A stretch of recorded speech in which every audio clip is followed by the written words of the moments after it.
Good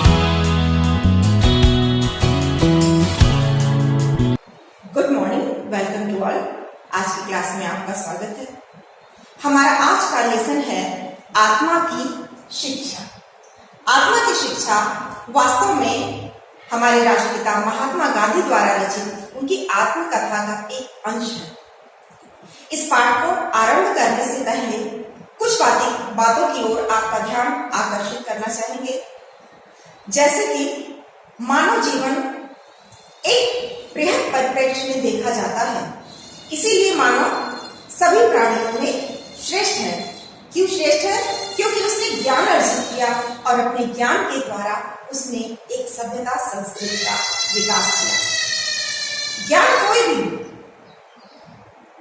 और किसी भी तरह प्राप्त है। ज्ञान प्राप्त करने के लिए गुरु का होना आवश्यक है और मानव के जीवन में गुरु के महत्व को स्थापित करने के लिए हमारे ऋषि मुनियों से लेकर संत महात्माओं ने हमेशा अपनी वाणियों में उल्लेख किया है कि गुरु ब्रह्मा, गुरु विष्णु, गुरु देवो महेश्वर।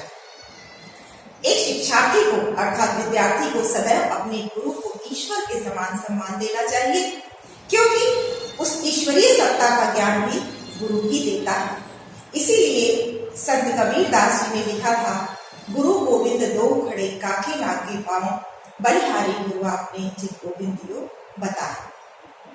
वे कहते हैं कि यदि गुरु और ईश्वर दोनों मेरे सम्मुख खड़े हैं तो मुझे समझ में नहीं आता मैं क्या करूं, मैं दुविधा में हूं। तभी मुझे ध्यान आता है कि हे गुरुदेव, मैं आपके लिए नतमस्तक होता हूं, क्योंकि आप ही हैं जिन्होंने आज मुझे इस ईश्वर का साक्षात्कार करा दिया। तो इस प्रकार जीवन में ज्ञान प्राप्ति के लिए गुरु का महत्व आवश्यक है और साथ ही साथ गुरु के लिए अपने शिक्षार्थियों को शुद्ध भाव से ज्ञान देना भी उनकी जिम्मेदारी है। गुरु की जिम्मेदारी कहीं बहुत अधिक बढ़ पड़ती है, क्योंकि उसी के द्वारा दिए गए ज्ञान से और चरित्र निर्माण से एक बच्चा एक श्रेष्ठ नागरिक, एक श्रेष्ठ मनुष्य के रूप में समाज में जाना जाता है और उस नैतिक चरित्र के निर्माण के द्वारा ही उसकी आत्मिक उन्नति होती है और उसके लिए वो चरित्र का जो निर्माण है, उसके लिए जो नैतिक मूल्यों का निर्माण होता है, उसमें एक गुरु का महत्वपूर्ण स्थान है।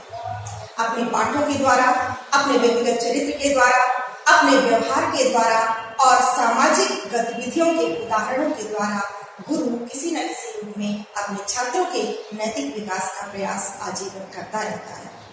इसीलिए गुरु की जिम्मेदारी कहीं अधिक महत्वपूर्ण होती है। महात्मा गांधी ने अपने आत्मकथा के इस अंश में अपने आश्रम में शिक्षार्थियों को दी जाने वाली शिक्षा के दौरान जो भी उन्हें कठिनाइयां सामने आई, उनका वर्णन करते हुए अपनी बातों को रखा है। आज हम एक गुरु और शिष्य के बीच जो अंडरस्टैंडिंग होती है, आपसी तालमेल और समझ होती है, उसी को लेकर, उन सभी परेशानियों को लेकर जो दोनों के बीच आती हैं, यानी दो जनरेशन को लेकर के जो बातें आती हैं जिसकी वजह से आपस में एक दूसरे को समझना मुश्किल होता है, उन सारी कठिनाइयों को जो विद्या प्रदान करते समय शिक्षार्थियों और शिक्षकों के मध्य आती हैं, उन सभी के बारे में गांधी जी ने इस भाग में लिखा है। आइए पाठ का आरंभ करते हैं। हमारे राष्ट्रपिता महात्मा गांधी अपने आश्रम में, जिसे हम साबरमती आश्रम के नाम से जानते हैं, अपने आश्रम में बालकों को शिक्षा दिया करते थे और उसी दौरान जो भी उनके सामने कठिनाइयां आई, उनका वर्णन करते हुए उन्होंने अपनी आत्मकथा में ये बातें लिखी हैं, जिसको आत्मा की शिक्षा के नाम से आपकी पाठ्य पुस्तक में पाठ के रूप में दिया गया है। आइए पाठ आरंभ करते हैं। अक्षर ज्ञान कराना मुझे कठिन मालूम हुआ, मेरे पास उसके लिए आवश्यक सामग्री न थी। स्वयं मुझे जितना मैं चाहता था उतना समय नहीं था, मुझमें उतनी योग्यता न थी। शारीरिक काम करते करते मैं थक जाता था और जिस समय थोड़ा आराम करने की जरूरत होती, उसी समय पढ़ाई के वर्ग लेने होते थे। वर्ग अर्थात कक्षा, अलग अलग सेक्शंस को यहाँ पर वर्ग के रूप में दिया गया है। अब गांधी जी का कहना है कि क्योंकि वे एक राजनेता भी थे, एक समाज सुधारक भी थे और अपने आश्रम में बच्चों को पढ़ाते भी थे, रोगियों की भी सेवा किया करते थे। तो उनकी दिनचर्या बहुत व्यस्त रहती थी। वे कहते हैं कि मेरे लिए सबसे कठिन हुआ छोटे बच्चों को अक्षर ज्ञान कराना, क्योंकि अक्षर ज्ञान कराना ही सबसे पहला ज्ञान का चरण होता है जो बच्चों को ज्ञान की ओर ले जाता है, और उसके लिए बहुत अधिक समय चाहिए ताकि वह बच्चों को भली प्रकार से उन्हें प्रदान कर सके, उन्हें शिक्षा प्रदान कर सके ताकि वे भली प्रकार से सीख सकें। गांधी जी का मत है कि जितना समय वे चाहते थे उन बच्चों को अक्षर ज्ञान देने के लिए, उतना उनके पास समय नहीं था। वे चाहते तो थे कि उचित समय और उचित संसाधनों के प्रयोग के द्वारा वे बच्चों को अक्षर ज्ञान कराएं, पर प्रायः ऐसा हो नहीं पाता था। जब तक उनके कक्षा लेने का समय आता था, उनके वर्ग का समय आता था, तब तक वे शारीरिक श्रम करते करते थक जाते थे। आश्रम में अक्षर ज्ञान के लिए अधिक से अधिक 3 घंटे रखे गए थे। हर एक बालक को उसकी मातृभाषा द्वारा ही शिक्षा देने का आग्रह था। सबको अंग्रेजी भी सिखाई जाती थी। इसके अतिरिक्त गुजरात के हिंदू बालकों को थोड़ा संस्कृत का और सब बालकों को हिंदी का परिचय कराया जाता था। इतिहास, भूगोल और अंकगणित सबको सिखाया जाता था। यही पाठ्यक्रम था। अब जो विद्यालय का पाठ्यक्रम था, जो सिलेबस था, वो इस हिसाब से तय किया गया था कि अक्षर ज्ञान के लिए 3 घंटे रखे गए थे और सभी ज्ञान उन्हें उनकी मातृभाषा में सिखाए जाने के पक्षधर थे गांधी जी का विचार था कि बालकों को ज्ञान उनकी मातृभाषा में देना चाहिए, इससे उन्हें ज्ञान प्राप्ति में सरलता रहती है। इसके साथ ही साथ उनका मानना था कि बच्चों को जो ज्ञान कराया जाता है उसमें सांस्कृतिक ज्ञान भी आवश्यक है, और इसके लिए उन्होंने विद्यालय में व्यवस्था की थी कि उन्हें अंग्रेजी भाषा का भी ज्ञान हो, ताकि वो वर्तमान जीवन में अंग्रेजी सीख करके सबके साथ अपना तालमेल बना सके। साथ ही साथ प्राचीन संस्कृत के ज्ञान के लिए संस्कृत का ज्ञान भी आवश्यक है, तभी हम अपने प्राचीन वेद ग्रंथों का अध्ययन कर पाएंगे और अपनी प्राचीन संस्कृति को समझ पाएंगे। इसलिए आश्रम के हिंदू बालकों के लिए संस्कृत का भी पढ़ाने का वहां पर कक्षा लगता था, वर्ग लगता था, और सभी बालक, ये सभी के लिए अनिवार्य नहीं था, सभी बालकों के लिए हिंदी और अंग्रेजी भाषा का ज्ञान आवश्यक था, और अन्य विषयों का ज्ञान उन्हें उनकी मातृभाषा में दिया जाने का प्रयास किया जाता था, और यही उनका पाठ्यक्रम था। इसके अतिरिक्त भाषाओं के साथ साथ वहां पर इतिहास, भूगोल और अंकगणित सबको सिखाया जाता था। ये सबके लिए अनिवार्य था। इतिहास, भूगोल और गणित सभी विद्यार्थियों को सामान्य रूप से सिखाया जाता था। आश्रम के सब बालक मुख्यतः निरक्षर थे और किसी पाठशाला में पढ़े हुए न थे। मैंने सिखाते सिखाते देखा कि मुझे उन्हें सिखाना तो कम ही है, ज्यादा काम तो उनका आलस छुड़ाने, उनमें स्वयं पढ़ने की रुचि जगाने और उनकी पढ़ाई पर निगरानी रखने का ही है। महात्मा गांधी कहते हैं कि जब मैंने उन्हें सिखाना आरंभ किया, अर्थात जब मैंने कक्षाएं लेनी शुरू की और उन्हें सिखाना प्रारंभ किया, तो जो सबसे बड़ी परेशानी मेरे सामने आई वो ये कि उन्हें अक्षर ज्ञान कराना कठिन नहीं था। उनके लिए सबसे बड़ी बात थी कि वे सभी निरक्षर थे और उनको कुछ भी पढ़ाई के विषय में रुचि नहीं थी। तो सबसे पहले उनके अंदर इंटरेस्ट बढ़ाना, पढ़ाई करने के लिए उनकी रुचि जागृत करना, ये सबसे बड़ी समस्या। और इसके साथ ही साथ जो समस्या थी वो थी कि उस इंटरेस्ट को जागृत करने के बाद, उस इंटरेस्ट को बढ़ाने के बाद उनकी काम पर निगरानी रखा कि आज मैंने जितना सिखाया है उतना उन्होंने सीखा है कि नहीं, उस फीडबैक को प्राप्त करना और उनसे ये जानना कि उन्होंने कितना सीखा। और सबसे बड़ी दिक्कत इसमें आई उनका आलस। बच्चे आलसी थे, वे ना तो पढ़ना चाहते थे और न ही अपने पाठ्यक्रम को नियमित रूप से सही तरीके से सीखना चाहते थे।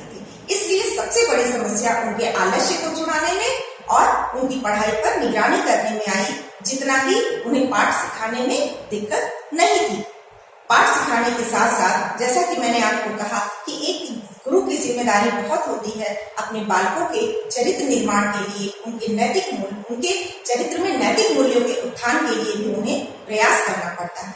और यदि एक बालक में अनुशासन नहीं है, जीवनचर्या के प्रति नियमितता नहीं है, नियमित रूप से कब मुझे शिक्षा लेनी है, कब मुझे पढ़ना है, कब मुझे उठना है, कब अपनी साफ सफाई करनी है, कब मुझे अपने पढ़ाई के समय के बाद दूसरे लोगों की मदद करनी है। ये सारी चीजें उसके नैतिक मूल्यों को जागृत करने का जो एक बड़ी जिम्मेदारी बनती है वो एक शिक्षक की बनती है। और एक शिक्षक होने के नाते गांधी जी कहते हैं कि मेरे लिए सबसे बड़ी जिम्मेदारी थी कि मैं उन बच्चों के अंदर का आलस्य छुड़ाकर उनके अंदर शिक्षा प्राप्त करने के लिए रुचि जागृत करूं। और ये रुचि जागृत करने में ही मुझे सबसे अधिक कठिनाई का सामना करना पड़ा। आगे वे लिखते हैं, मुझे पाठ्य पुस्तक की आवश्यकता कभी प्रतीत नहीं हुई। मेरे मतानुसार शिक्षक ही विद्यार्थी की पाठ्य पुस्तक है। उन्होंने अपने मुंह से मुझे सिखाया था। उनका कहना है कि जिन्होंने अपने मुंह से मुझे सिखाया था उनकी सिखाई हुई बातों का स्मरण आज भी बना हुआ है। बालक आंखों से जितना ग्रहण करता है उसकी अपेक्षा कानों से सुनी हुई बात को थोड़े परिश्रम से और बहुत अधिक मात्रा में ग्रहण कर सकते हैं। विद्यार्थियों के शरीर और मन को शिक्षित करने की अपेक्षा उनकी आत्मा को शिक्षित करने में मुझे अधिक परिश्रम करना पड़ा। गांधी जी कहते हैं कि मुझे अधिक परिश्रम अपने बालकों को कंटेंट पढ़ाने में नहीं हुआ, पाठ्यक्रम पढ़ाने में नहीं हुआ। सर्वाधिक जो मुझे कठिनाई आई वो कहाँ आई? अपने बालकों में आत्मविस्तार करने में, अर्थात उनकी आत्मा को शिक्षित करने में, उनके अंदर नैतिक मूल्यों को जागृत करने में, उनकी नैतिकता को विस्तार देने में मुझे सबसे अधिक कठिनाई का सामना करना पड़ा। वे कहते हैं कि मैंने खुद अपने अनुभव से अपने बचपन में जो बातें सीखी थी, मेरे गुरुजनों ने मुझे जो समझाकर अपने मुख से, अपनी वाणी से जो कुछ भी मुझे समझाया था, जो शिक्षाएं प्रदान की थी, मुझे आज भी अक्षरशः ज्ञात है। इसलिए मेरा मानना है कि पाठ को दिखाकर पढ़ाने की बजाय हम अपने मुख से समझा करके अपने छात्रों को जो अच्छी प्रकार से शिक्षा दे सकते हैं वे शिक्षा प्रायः पुस्तक दिखाकर या बोर्ड पढ़ाकर नहीं दे सकते हैं। हमें अपने बच्चों के अंदर आत्मविस्तार करना है। इसीलिए इस पाठ का नाम है आत्मा की शिक्षा, क्योंकि महात्मा गांधी का मानना ये है कि बच्चों की आत्मा को जागृत करने के लिए उनका आत्मविस्तार करना आवश्यक है, उनकी सोल डेवलपमेंट आवश्यक है, उनकी आत्मा का विस्तार आवश्यक है। इसमें कहा है कि व्यापक विस्तार होना चाहिए। व्यापक अर्थात विस्तृत। बच्चों के अंदर जो आत्मवैभव है उसको अहम की भावना पर न ले जाकर के उसको समष्टिवादी बनाने के लिए, उसको विस्तार देने के लिए क्या आवश्यक है?